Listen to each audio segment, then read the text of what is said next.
자, 오늘 한국 증시는 뭐 어제 내일 뉴스 라이브를 보셨던 분들께는 진짜 난이도 1짜리. 그래서 너무 쉬운 장이었죠. 주말 뉴욕 증시 급등했겠다. 거기다 일요일에 트럼프가 전자제품 관세 면제 또 읊어줬겠다. 그리고 추가로 뭐 반도체 관세는 몇몇 기업에 대해서는 유연성을 발휘하겠지만 확실치는 않고 정해지면 발표하겠다. 이 정도는 뭐 충분히 어제 내일 뉴스에서 미리 다 예고해드렸던 거니까 오늘 우리 증시 모처럼 그 블랙 먼데이 트라우마를 벗고 급등하는 데 있어서 특별히 이제 걸리적거릴 건 없었죠. 자, 그래서 이제 트럼프 관세 갑질의 어떤 그 독성은 이제 많이 희석이 됐다고. 그게 바로 이제 유태인들을 등에 업은 스캇 베센트 재무장관의 활약이라고 말씀드렸는데, 유태인 하면 또 빼놓을 수 없는 게 세계 최대 규모 자산을 운영하는 블랙락의 레리 핑크 CEO. 남자 이름에 웬 핑크가 들어가냐고 의아하실 수 있는데 스펠링이 F예요. 핑크.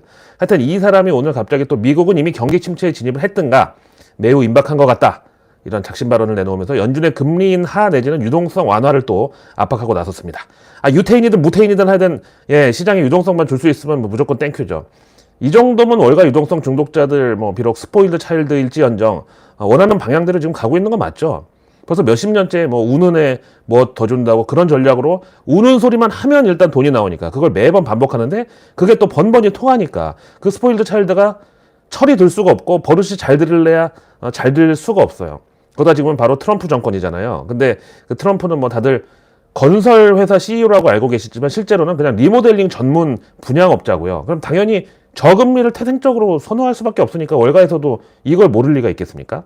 자, 그래서 이제 어제 연준의 기류 변화에 대해서 전해드렸는데 그 이후로 닐 카시카리가 CNBC와의 인터뷰에서 최근 달러 약세하고 미 국채금리 상승이 미국의 자산, 그러니까 달러 표시 자산의 투자 매력도를 떨어뜨릴 수 있다고 경고를 했는데 이것도 역시 아전 인수격으로 해석을 하면은 연준이 금리 인하에 대해서 드디어 진지하게 생각을 하기 시작했다. 이 정도는 충분히 가능하죠.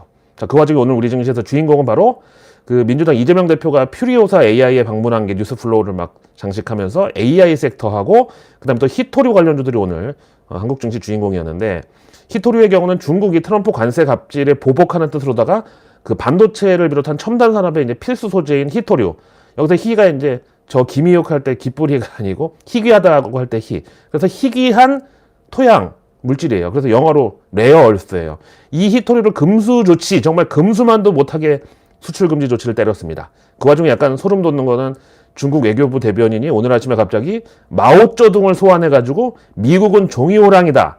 그래서 우리가 이긴다. 이런 언급을 본인 SNS에다 올린 건데, 아니 이거 어제 우리 라이브 본 거 아닌가요? 제가 어저께 분명히 미국의 지금 관세 갑질에 대해서 중국이 레트로 정치 풍조를 빗대가지고 얘기를 하고 있는데 거기서 이제 마오쩌둥이 나왔고, 그 다음에 오늘 또 동반성장연구소 거기 정운찬 이사장이 오늘 포럼에서 상속세 논의를 이번 대선에 맞춰서 개정안으로 밀고 나가야 된다 이렇게 발언한 게 또 화제가 됐습니다. 이것도 어제 우리 내일 뉴스 보고 말한 거 아닌가요?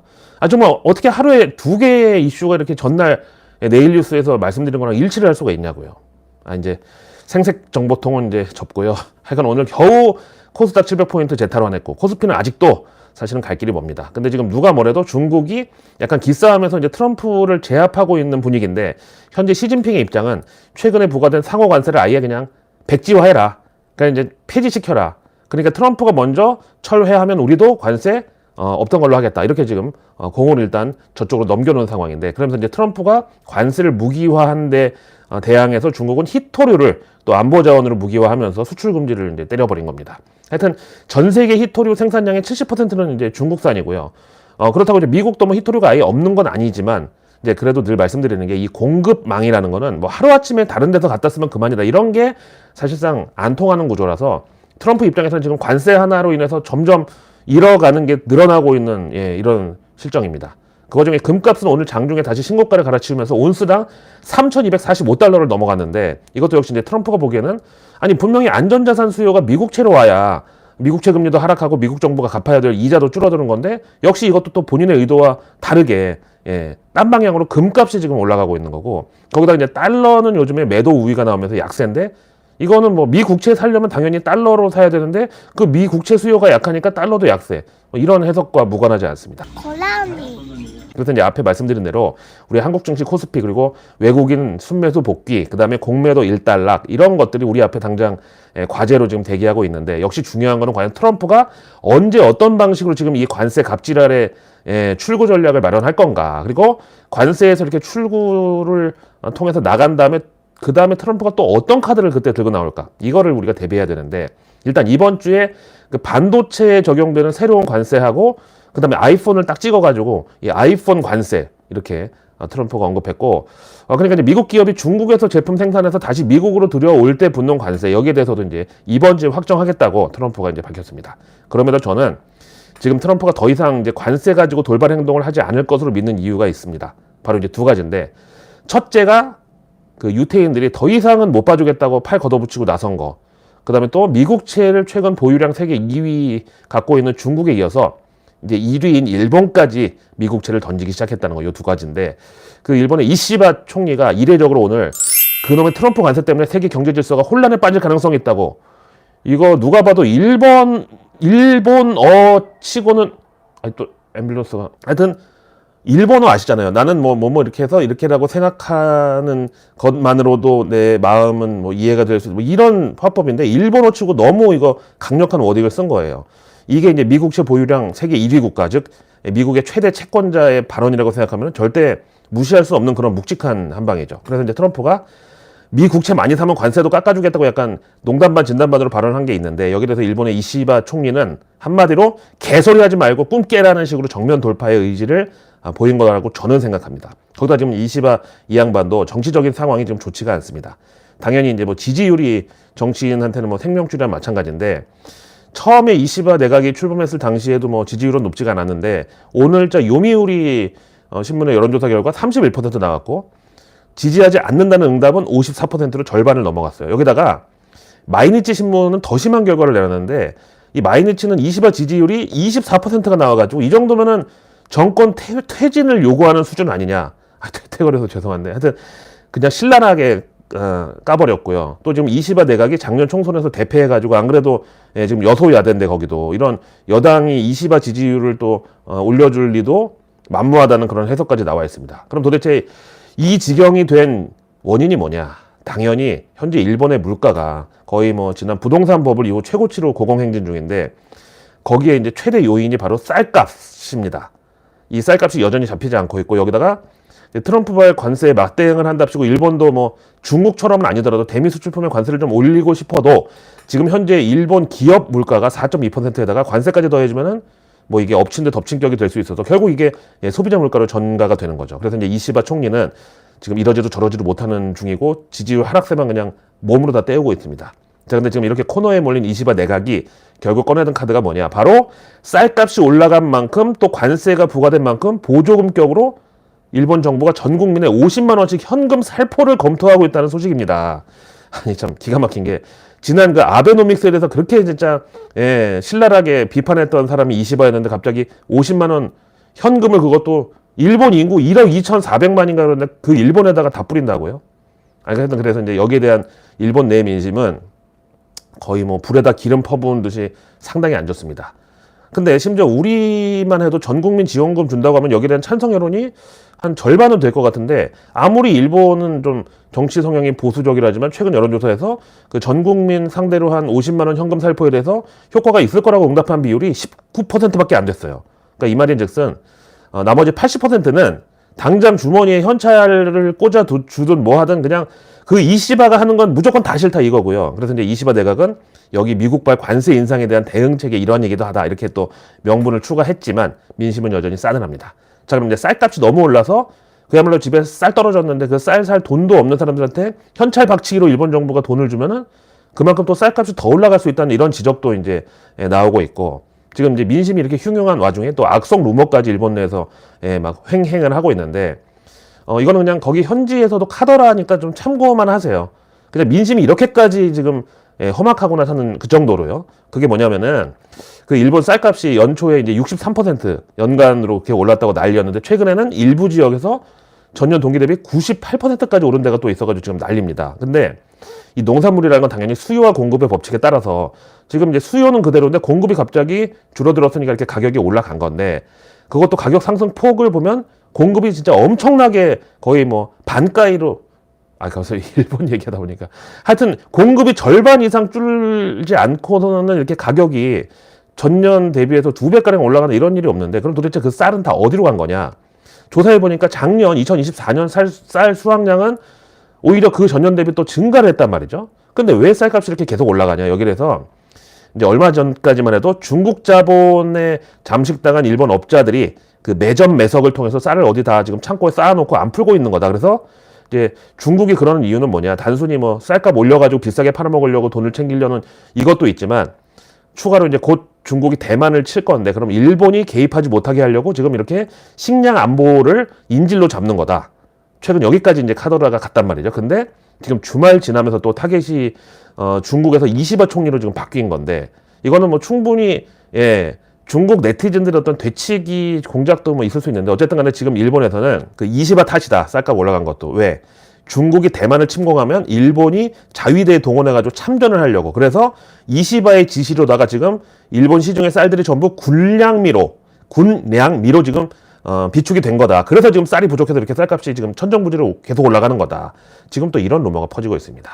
근데 이런 상황에서 그 이시바 총리 입에서 당연히 관세고 나발이고 좋은 소리가 나올 리가 있겠습니까? 그런데 이것도 지금 우리도 대통령이 부재인 상황에서 일본 총리까지 또 날아가면 사실은 우리한테 좋을 게 없어요. 외환시장이고 뭐 금융시장이고 다. 근데 이제 그 이시바 입장에서는 지금 이제 여기서 총리직 사퇴하면 뭐 본인 정치 생명은 이제 완전 사망이나 마찬가지인데 그럼 보세요. 지난번에 이제 트럼프 취임하자마자 바로 미국에 버선발로 달려가가지고 온갖 알랑방구 다 끼고 선물하고 막 돈도 보따리째 싸다가 바쳤는데 당시 일본에서는 아니 안티 아베로 정치권에서 컸다고 하는 이시바가 어떻게 저렇게 아베랑 하는 짓이 똑같을 수가 있냐 이런 이제 비판이 있었는데 그나마 이제 모든 게 결과가 좋으면 다 좋은 거라고 국익을 위해서 한 일이고 성과를 냈다고 하면은 이제 넘어갈 수 있는데 결국 관세는 관세대로 또 쳐맞았잖아요. 그래서 이제 우리 대한민국의 트럼프 정부가 부과한 관세가 25%, 그다음에 일본이 24%니까 결국 이시바가 그 짓거리에서 1% 깎은 거야. 일본 입장에서는. 자, 그럼 이제 어떤 냉온탕 전략으로다가 이시바는 이제 냉탕으로 이제 트럼프를 담궈버리려고. 그래서 이제 매파적으로 나가기로 이제 결심을 했다고 치고, 그럼 이제 예를 들어서 일본이 예전에 미국에 돈 대준답시고 미국채 뭐 100만 원어치 사준 게 있는데 그게 금리가 5%야. 그래서 이제 만기가 2달 남았어. 그럼 이제 6월 달 되면 이제 105만 원을 받을 예정이거든요. 근데 이시바가 최근 들어서 그 미국채를 뒤에서 조용히 처분을 하고 있는데 이거는 뭐 이자를 포기해서 뭐 다시 말하면 손해를 감수하고 그런다기보다는 뭔가 다른 데서 수익의 어떤 구조를 마련했다. 저는 이렇게 생각하고 그래서 저는 그게 달러 가치 하락을 노리고 미리 달러를 엔화로 바꾸는 그런 시스템을 이시바가 채택하는 건 아닌가. 이거는 뭐 아주 그럼 극단적인 가정일 수 있는데 그러면 진짜 트럼프는 완전히 앞뒷방으로 개털리는 시나리오입니다. 이게 아시다시피 이제 우리는 뉴욕 증시에서 나스닥 지수에만 제일 관심이 큰데 실제 월스트리트에서 메인은 원래 채권 시장이고요. 규모도 채권 시장이 주식 시장보다 몇 배 더 큽니다. 그중에서도 또 메이저 리그가 미국채 10년물 이 시장인데 앞에 말씀드린 대로 트럼프는 태생적으로 이제 저금리를 선호하는 사람으로서 이 미국채 10년물 금리가 제일 관심사일 수밖에 없죠. 왜? 여기에 이제 미국 은행의 예금 금리부터 가계대출 금리 또 오토론부터 카드 리볼빙 모기지 금리 다 연동되니까. 그래서 이제 당연히 미국채 10년물 금리가 낮으면 낮을수록 좋은 건데 그래야 이제 트럼프가 맨날 떠드는 미 정부 재정 적자에 대한 그 이자 비용도 줄어들고 또 이제 중산층의 모기지 대출 금리도 이자가 낮아져서 당연히 이제 가처분 소득 증가하고 소비도 살아나고 기업 실적도 좋고 그럼 이제 트럼프 지지율도 올라간단 말이죠. 근데 지난주에 그 미국 증시 완전 날아가는 그 와중에 뭐 심지어 나스닥 지수가 마이너스 5%, 5%, 마이너스 6% 이렇게 3일 연속으로 합 16%가 3거래일 동안 빠져버렸는데 그동안에 안전자산이라고 하는 미국채 10년물 금리는 더 올라가 버렸어요. 그래서 그걸 보면서 트럼프는 이거 분명히 유태인들이 보내는 경고 사인 아니면 미국채 보유국 1위 국가인 일본의 그 이시바가 지금 자객을 보낸 거 아닌가 이렇게 생각을 할 수밖에 없죠. 사실 중국은 이미 뭐 미국채도 많이 팔아먹었고요.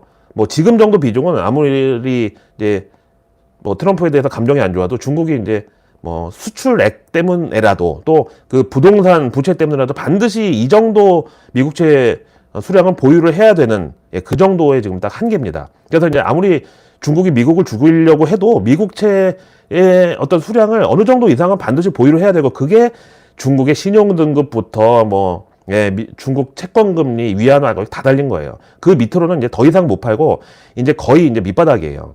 그래서 이제 잘못하면은 아니 중국 국채랑 위안화가 더 다칠 수 있는데 그건 소탐대실이잖아요. 근데 일본은 입장이 다릅니다. 그래서 이제 지난주 그 증시 폭락 와중에도 안전자산의 대명사인 미국채가 같이 빠지면서 10년물 금리가 오히려 급등 나온 거는 이거 아무래도 이시바 쪽을 의심할 수밖에 없고 거기다 이제 달러 가치도 그때 같이 이제 약세로 날아간 거는 이거 분명히 달러에서 돈이 빠져가지고 다른 통화 수요로 간 거예요, 이거.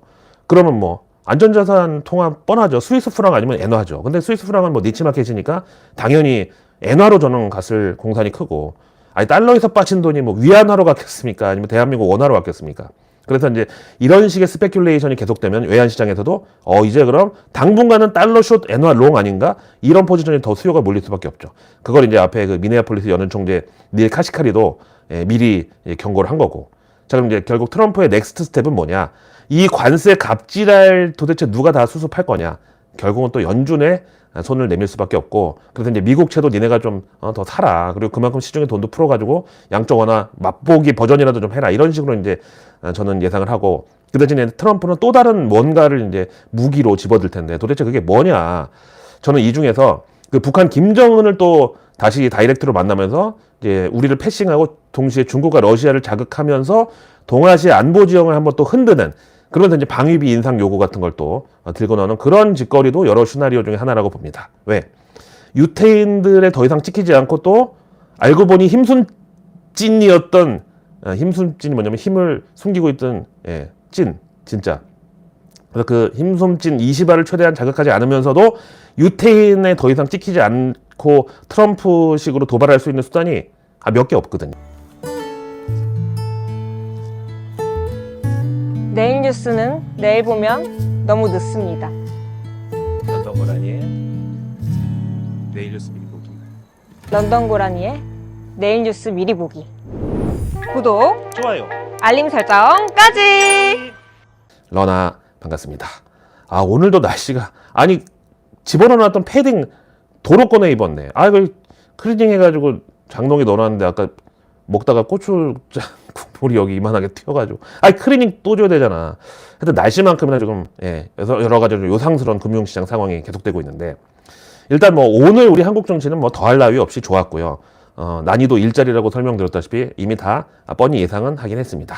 그럼 이제 또 오늘 밤 미국 정치, 그리고 이제 월요일을 맞이한 트럼프와 이 입에 또 어떻게 또 악취가 풍길지 한기가 풍길지 여기에 관심이 집중될 수밖에 없는데, 결국은 이제 그래서 한국 정치 외국인들이 돌아와야 그때부터 추세적인 상승 반전이 제대로 나올 건데, 아직까지 외국인들은 공매도에만 관심이 있어 보입니다. 결국 그래서 지금 이 상황을 한 방에 정리할 수 있는 건 역시 연준뿐이 없기 때문에, 지난주에 이제 CPI, PPI 부진, 그리고 주말에 미시간대 소비자 심리지수, 이거는 무려 우리가 현재 살고 있는 4월분이었는데 이게 3년 만에 최저치로 날아갔고요. 심지어 지난 1952년 미시간대가 통계를 시작한 이후 두 번째로 낮은 결과였어요. 그 중간에 뭐 전쟁에 뭐 코로나에 별거 다 있었는데 그거 다 감안하고도 두 번째로 낮은 결과가 나왔어요. 근데 당연히 4월 초부터 트럼프 그 관세 때문에 금융시장 소비 심리 다 박살났으니까 당연히 미시간대 소비자 심리지수도 뭐 박살난 게 당연하고, 그래서 이제 이번 주에도 하여간 최대한 미국 경제 지표는 이제 험하게 나오고 망하게 나오고, 그래야 연준의 금리나 포인트는 계속 이제 정립이 되는 거고요. 그래야 또 이제 트럼프도 조금 입을 닥칠 수가 있어요. 그래서 이제 2주 전에 그 고용 지표 나왔을 때 의외로 연방 공무원들 이제 실업이 안 잡히면서 서프라이즈 수준의 고용 호조가 나오는 바람에 트럼프가 SNS에다 당시 내가 취임한 뒤로 고용 성적표마저 뷰티풀하다 이렇게 입을 털었는데, 그리고 나서 바로 부담 없이 상호 관세를 내질른 거예요. 그래서 이제 그때 학습 효과로다가 그때 당시 고용지표가 개판으로 나왔으면 트럼프가 관세로 그렇게 나대지를 못했을 거고, 그러면 이제 앞으로도 이건 마찬가지예요. 거기다가 이제 오늘 BCG 그 보스턴 컨설팅 그룹에서 보고서를 냈는데, 트럼프 관세 때문에 미국 그 교역 상대국뿐 아니라 미국 자국 내의 그 자동차 업체들까지 막대한 충격이 갈 것이다. 그리고 뭐 전 세계 자동차 시장의 충격은 당연한데 이게 이제 미국 내 자동차 업체들까지 그렇다는 게 이제 큰 거죠. 그래서 미국 내 차량 가격은 이제 자고 일어나니까 바로 한 대당 평균 $1,000, 우리 돈으로 한 140만 원씩 다 올라갈 건데, 여기다 이제 풍선 효과로 중고차 가격이 또 상승하면서 일반 가계의 인플레이션은 예상보다 크게 자극받을 수 있다. 이런 경고였어요. 근데 이제 그 자동차라는 게 트럼프에게 있어서 어떤 존재인지, 미국 자동차 업계가 트럼프의 어떤 정치적 그 사명에 있어서 어떤 성격인지 다 아시죠? 일단 트럼프는 자동차 산업이 미국의 자존심이다. 그런 표현 수시로 썼고, 이제 또 그거는 공화당 전통 지지자들이 많이 사는 그 지역이 바로 그 GM 포드 공장이 있는 그 미국산 자동차 공업지대, 뭐 디트로이트 뭐 이런 데이기 때문이기도 합니다. 자, 그 다음에 이제 K 2차 전지주들 오늘 모처럼 월요일에 불꽃 먼데이 강세장에 동참을 했는데 사실 최근에 유가 하락이 보내는 신호가 역시 2차 전지랑 자동차 업계에도 저는 긍정적일 수가 없다고 보는데 이 와중에 사실 2차 전지에 잘못 손댔다가 거의 감전당해서 저속 문턱까지 갔다 온 게 롯데케미칼이잖아요. 여기는 진짜 과잉 투자로 롯데그룹 전체를 말아먹을 뻔했는데 하여튼 근데 이 롯데케미칼이 최근에 친환경 신사업의 돌파구로 수소 분야를 드라이브 걸겠다고 하면서 그 부생 수소를 활용한 고압 수소 출하센터를 운영할 계획이라고 밝혔는데 사실 롯데케미칼이 2차 전지를 손절한다고 뭐 공식화한 건 아니지만 이렇게 이제 친환경 신사업의 돌파구로 수소에 집중한다고 하는 건 아무래도 그 전기차 시장의 캐즘인지 개집인지 하여간 그런 수요 부진의 여파가 하루 이틀에 개선될 기미가 보이지 않는다는 것으로 해석을 할 수 있죠. 그래서 이제 제가 앞에 최근 국제유가 꼬라지를 보면은 전기차 업황도 뻔할 뻔짜라고 이제 한 게 사실 유가가 어느 정도 수준 이상이 돼야 그 전기차 업계의 투자도 수요도 같이 이제 힘이 실리는데 지금은 원유 시장만 봐도 딱 그 반대 상황이 맞단 말이죠. 자, 오늘은 외국계 리포트로 넘어가서 마침 K 2차 전지 관련 리포트가 나와서 전해드릴 건데 글로벌 EV 그리고 배터리 마케트 데이터 JP 모간이 최근 한중일 전기차 시장에서는 기존의 1강 2약 체제, 그래서 중국이 1강이고 한국과 일본이 2약, 약세인 이런 추세가 흔들리고 있는데 최근 한 달 EV, 그 전기차 밸류 체인은 일본이 마이너스 21%, 한국이 마이너스 12%, 그리고 중국도 마이너스 11% 이런 상황이라고. 그 중에서 섹터별로는 배터리용 포일하고 전해질이 낙폭이 제일 컸고, 그 다음에 양극재, 음극재, 분리막 순으로 수요가 부진했다고 합니다. 그 다음에 이제 업스트림, 그러니까 이제 광물 쪽에서는 리튬, 니켈 둘 다 공급 과잉, 수요 부진 사이클이 단기적으로 연장될 것으로 보고, 이제 기존 전망은 한국 전기차 생태계가 1분기에 뭐 바닥을 통과할 걸로 봤지만 이걸 이제 하반기에도 리스크는 지속된다는 쪽으로 이제 선회한다고 JP모건이 밝혔어요. 그래서 뭐 다행이라고 그래야 되나 하여튼 트럼프발 관세가 전기차 침투율 자체에는 제한적인 영향을 줄 것이다. 그래서 이제 결론은 뭐냐? K 배터리 업체들 중에서 그나마 선호 종목은 LG화학. 그래서 여기만 오버웨이 즉 비중 확대고 이제 중국은 CATL하고 BRD 둘 다 비중 확대. 그다음에 이제 K 배터리에서 LG화학을 제외하고 나머지는 중립 아니면 비중 축소인데 먼저 중립에는 LNF, LG 에너지 솔루션, 삼성 SDI까지. 그다음에 비중 축소는 또 들어갔죠. 에코프로 BM, 그다음에 SKC, 그리고 포스코 퓨처엠 꼽았습니다. 그리고 이제 각각의 목표가는 LG화학이 32만 5천 원, LG 에너지 솔루션 34만 원, 삼성 SDI 21만 원, 그다음에 LNF 8만 1천 원. 그다음에 비중 축소 종목 세 종목이죠. 에코프로 BM 10만 원, 포스코 퓨처엠 10만 원, SKC 목표가 8만 6천 원 고랬습니다. 그다음에 이제 모간 스탠리가 트럼프 관세 갑질에 대한 한국 기업들의 영향을 분석하는데 이 와중에도 뭐 탑픽은 그래도 삼성전자로 꼽았고요. 그다음에 이제 IT에서 주로 외국인 비중이 높은 6개 종목들에 대해서 대부분 이제 목표가를 하향했습니다. 참 이거 공교롭게도 공매도 첫 달인데 또 이런 공매도 지령으로 이게 악용되는 거 아닌가. 특히 모간 스탠리라서 더 심상치가 않은데 하여간 SK 하이닉스 목표가 기존 23만 원에서 21만 원으로 하향. 그다음에 LG 이노텍 역시 목표가 기존 19만 원을 16만 원으로. 그다음에 LG전자 목표가 기존 11만 1천 원을 9만 원으로. 삼성전기 17만 원에서 13만 3천 원으로 하향. 그다음에 삼성 SDI 목표가 29만 원에서 20만 5천 원으로 여기 제일 많이 깎였고, 그다음에 서울반도체 기존 목표가 7천 원을 이번에 6천 원으로 내려잡았습니다. 그래서 내일 뉴스는 내일 보면 너무너무 늦습니다. 구독과 알림 설정 그리고 주변에 소중한 분들께 이 내일 뉴스 미리 보기를 공유해 주세요. 그럼 제가 아직 나오지 않은 오늘 뉴스도 아닌 내일의 뉴스를 매일 저녁 여러분들의 안방으로 직접 배달갑니다. 자, 내일은 화요일이자 4월 15일이면 스승의 날 아닌가요? 아니 근데 참 스승의 날에 학생들이 선생님들한테 선물도 못 드리게 아예 학교를 안 가게 만드는 건 도대체 누구 아이디어였죠? 저는 돌아보면 진짜 고마운 선생님도 계시고 그렇지 않은 인간도 있는데 그중에서 고마운 선생님은 그때 선물 제대로 제가 드렸는지 못 드렸다면 좀 미안할 것 같은데 이거 너무 제가 이기적인 생각인가요? 괜히 그런 걸로 또 차별받을 학생들 생각하면은 그냥 다 똑같이 안 하는 게 이게 맞는 건가요? 하여튼 뭐 내일 정부 일정은 이제 뭐 당분간은 사실 그 대선 후보들 일정에 묻혀버렸기 때문에 생략을 하고 대신 내일 경제 지표는 3월 자동차 산업 동향 요거랑 2월 통화 및 유동성 요거 나오고 그다음에 내일 그 미국 에너지부가 저번에 슬쩍 그 흘렸던 게 바로 우리 대한민국을 민감 국가로 분류할 수 있다고 그 후보국에 넣었었는데 이게 내일 드디어 결정이 난다고 합니다. 아니 민감한 부위도 아니고 민감한 국가는 도대체 이게 뭔 수치입니까? 다음 날 이제 미국에서 4월 뉴욕 제조업 지수 일명 엠파이어 스테이트 지수 나오는데 이것도 역시 현재 우리가 살고 있는 4월분 지표라서 영향력이 클 것으로, 그 다음에 3월 미국 수출입 물가도 나오는데 이거는 뭐 관세 발효 전이라서 그냥 맹탕일 걸로 보고 그다음에 이제 내일 미국 실적 발표가 진짜 그 백신에서부터 콘택트 렌즈까지 사람 몸에 하여튼 들어가는 건 다 만든다고 볼 수 있는 존슨앤존슨. 네, 그리고 월가에서는 뱅크 오브 아메리카랑 시티 이렇게 1분기 실적 공개고 여기서 저는 채권 쪽 이쪽 실적에 솔직히 이제 관심이 갑니다. 근데 뭐 이번 주 미국 실적 발표 중에서 핵심은 역시 수요일 날 ASML하고 목요일 TSMC, 넷플릭스 이렇게 3대장이 우리 한국 증시의 뭐 가장 큰 재료가 된다고 볼 수 있겠습니다. 자, 오늘 하루도 정말 고생 많으셨고요. 을씨년한 날씨가 좀 내일은 좀 화창해지기를 바라고 저는 내일의 내일 뉴스를 또 들고 다시 찾아뵙겠습니다. 날이 밝으나 흐리나 구주나 을씨년스러우나 추우나 더우나 always I'm your analyst 런던 고라니 김희욱이었습니다.